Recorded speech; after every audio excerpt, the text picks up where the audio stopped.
আসসালামু আলাইকুম। গতকালকে রাত্রে আমি একটা ভিডিও দিয়েছিলাম যেখানে আমি বলেছি যে সন্তানের অনেক খারাপ কিছুর জন্য আমাদের সমাজ বা পরিবার আমাদের মাদেরকেই বেশি দোষারোপ করা হয়।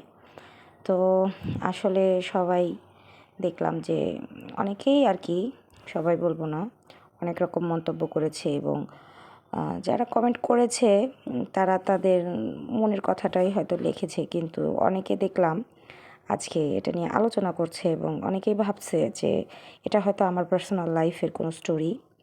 কিন্তু আসলে মানুষ আসলে কিছু বলাটাই এখন বিপদ, কারণ ফেসবুকে বা সোশ্যাল সাইটে কোনো কিছু একটা শেয়ার করলেও মানুষ মনে করে যে তার পার্সোনাল লাইফে এই ধরনের কোনো কিছু হয়ে গেছে, এই জন্য সে এটা শেয়ার করছে।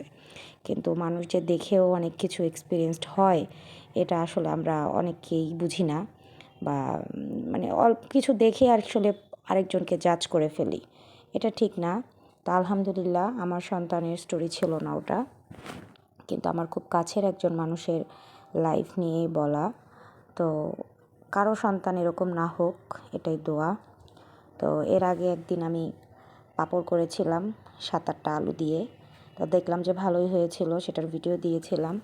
কিন্তু পরে আমার বাচ্চারাও দেখলাম যে একদিনেই সব শেষ হয়ে গেছে। আসলে খুবই অল্প করেছিলাম, যেন যদি ফেইল্ড হয় তো অল্পর উপর দিয়েই যাবে। তো যেহেতু সাকসেস হয়েছি, তো খালাকে দিয়ে প্রায় 4-5 কেজি আলু একসাথে কড়াই ফেলছিলাম এবং 3 দিনের মাথায় সেগুলো একদম মচমচা। তো সেগুলোকে আবার এয়ারটাইট বক্সে করে রেখে দিলাম এবং কয়েকটা ভাজলাম বাচ্চাদের জন্য।